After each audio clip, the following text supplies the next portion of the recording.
What's going on? You know who it is. You know what it is. All right.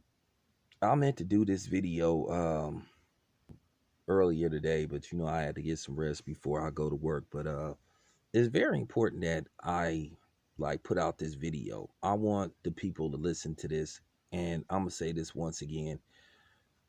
Let me talk about this whole new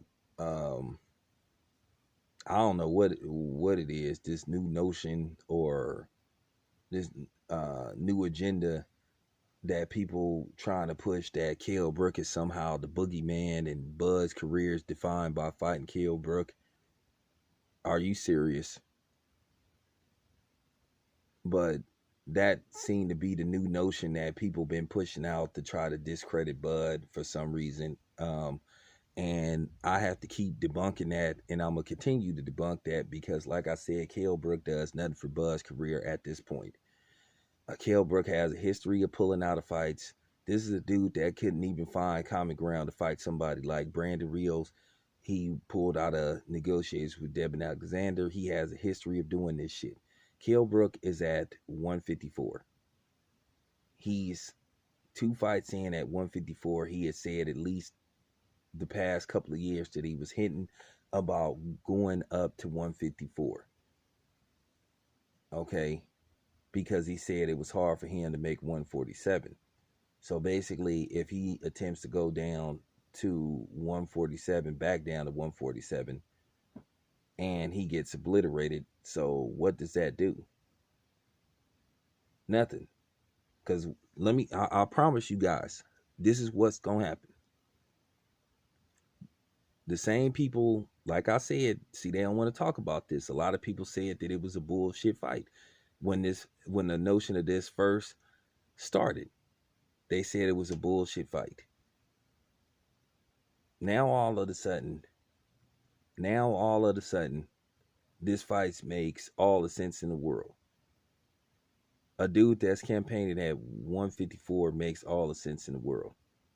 But when I was saying that Bud should fight some of the PBC fighters, a lot of people was hollering this stupid shit about, well, Al Heyman shouldn't do business with Bob Arum because Bob Arum sued him, and the fight shouldn't happen unless Terrence Crawford is a PBC fighter, which is starting to, this shit is just starting to get tired now. Real talk with this Al Heyman shit. It's starting to get tired, and it's starting to look weak as fuck now. Because as I said before, Leo Santa Cruz been running from Gary Russell Jr. for years, and Gary Russell Jr. been begging for that fight, but yet he's been able to maneuver around Leo Santa Cruz, that is, been able to maneuver around Gary Russell Jr., which I kind of didn't believe that he was going to fight Tank anyway, because like I said, if you didn't want to fight Gary Russell Jr., you definitely don't want to fight Tank. Okay? But then you hear this shit about like they shouldn't do business and all that. I mean, at the end of the day, so what? Al Heyman won the lawsuit pretty much. Enough said. Move on. And as I said before, if your fighters are better, they put them in the ring. At the end of the day, the fans still lose out. See, I care about the fans. I don't care about no promoters. Since when did it get to the point to where we diehard fans of promoters? I'm not no diehard fan of no Bob Arum. I'm not no diehard fan of the advisor, and I shouldn't be. This shit just got to be said, man. Because I mean, for real, this shit got to be said, man. Because like I said, this shit is just getting old now. It's getting old.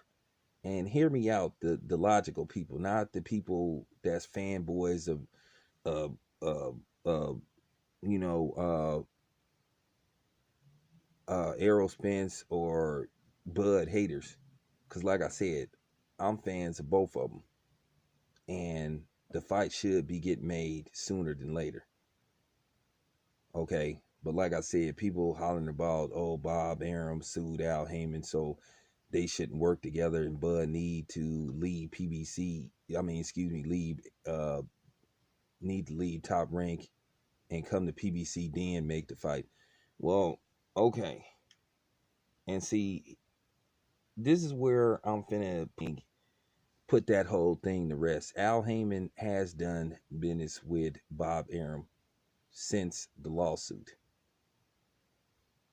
So for y'all dudes that talking about Bob Arum uh shouldn't work with Al Heyman, or Al Heyman should work with Bob Arum because he shouldn't put no money in Bob Arum's pocket. You do know Alexander Uslik, whatever the hell his name is not a PBC fighter, right? You do know he's a top ranked fighter, right? You know the dude that's fighting Arthur Beterbiev, Change. You know the dude that took his belt from Adonis Stevenson, Al Heyman advised fighter. You know who damn near killed Adonis Stevenson. Y'all forgot about that, right? So while y'all talking all this black shit, Al Heyman already did a fight. So let me get this straight. Um, Uslik gets a title shot, and he not with PBC, but Bud don't get a title shot, and then Bud is not being acknowledged by the PBC. And as I said before, Bud then attended several PBC events, and they didn't even have the decency to acknowledge him as a man or a fighter. But we worried about, oh well, they shouldn't do it because Bud isn't a PBC fighter. But like I said, I debunked that when I said, well, wait a minute, they showed Triple G when he came to Deontay Wilder versus, you know, Tyson Fury. But once again, people don't bring that up. And then once again, I could bring up the whole Jerry Jones dynamic, and then the whole Joe Rogan thing, but I don't want to go deep into that, because when you bring that up, then the excuses come. But y'all need to hear this shit, because I don't want to hide the truth. Think about that. So who looks more bad? Wait a minute, you gave Uslik a title shot, and he's not, against Adonis Stevenson. So you can look at that two ways. Okay, was Adonis Stevenson getting set up? So we need to go that route? Could we go that route? But I don't think, like I said, I don't think Uslik was trying to hurt him. It's part of boxing.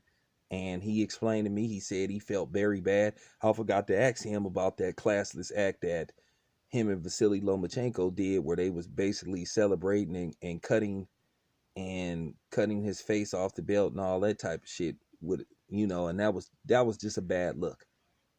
Now you had the Vasily Lomachenko apologist say, no, I don't think he knew. I don't think he knew, you know. So, like I said, I could poke holes in a lot of people's arguments about this shit. But once again, ain't nobody talking about that. The best fight out there for Terrence Crawford is against Danny Garcia. They should revisit that situation. Danny Garcia is coming off a great knockout win of Adrian Granados. Okay. And who did Kell Brook beat in his last fight? Oh yeah. The dude, you know what I'm saying? He beat the dude that recently knocked out Jeff Horn, a dude that Bud destroyed. You know what I'm saying? And Jeff Horn moved up to 154. Okay. So that fight was at 154. Once again, people don't listen. People just hear certain things and then they be like, yeah, that makes sense. Well, it makes more sense for Bud versus Danny Garcia. He's a fresher fighter. Okay? Danny Garcia has fought the likes, and his, even though he didn't win them all, he didn't fought.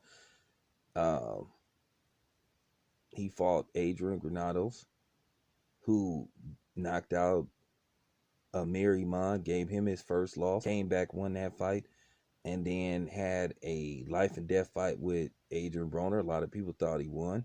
Then you look at Danny Garcia. Danny Garcia is coming off fights against Sean Porter, Keith Thurman. He fought Robert Guerrero, beat him. He beat. So if you look at Danny Garcia's last 4 fights, whether he won them or not, he looks better for Bud than Kell Brook, who once again is campaigning at 154.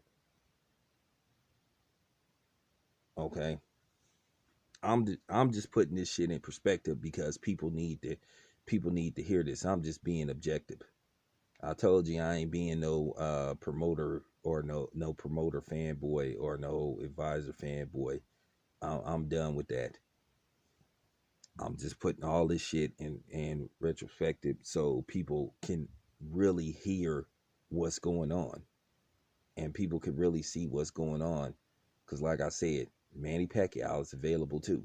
Once again, Manny Pacquiao said that Bud didn't want it. Bud just called him out. But then you hear people saying, well, he knows that Bob Arum ain't gonna make the fight. Well, like I said, Bud need to like really call Bob Arum out and say, hey Bob, you either need to give me Danny Garcia or Manny Pacquiao, or we gonna have a serious problem. It's up to Bud to speak for himself, not us. It's up to him. It ain't our job to tell people what promoter to sign with and all that type of shit. Like I said, those 2 fights make more sense for Bud because, like I said, Danny Garcia is campaigning at 147. It's a sellable fight. You could put that fight at either Madison Square Garden or Barclays. It's gonna sell very well. You put a solid undercard. You can make it pay-per-view. You might have to give Danny Garcia a bigger slice of the pie. You may have to give him like maybe $6 million up front, plus a percentage of the pay-per-view numbers. You keep the ticket sales at a solid price. Don't overprice the tickets. You promote it right, spend money on it. This fight will do well. It'll do at least, I mean, at maybe $70 a piece. It'll do well. Danny Garcia versus Terrence Crawford on pay-per-view does, I say, at least 250. And if you put a solid undercard together, does better than that. It's not gonna do 400,000, 500,000, but it'll do somewhere between 250, three and a quarter, and people will profit off of it. So, like I said, those are the 2 best fights out there for Bud. As far as the Mean Machine go, he the mandatory. But like I said, people sitting up bitching about Terrence Crawford's resume, but then he's purposely being frozen out. But people okay with that because they dick riders of advisors. Sorry, not with me. Not going there. So like I said before, let me get this straight. Booslick get a title shot and it get acknowledged, but Bud don't. Now, before somebody says something stupid like, "Oh, but Booslick ain't black," well, wait a minute. I thought you supposed to be for the black fighter. So it kind of, make other people look bad. If Bud can't get Errol Spence, he should be able to at least be able to get Danny Garcia. Keith Thurman is unavailable. Manny Pacquiao is available. Danny Garcia is available. Let's make these fights happen. Let's stop the bullshit. This your boy Town Biz. I'm out.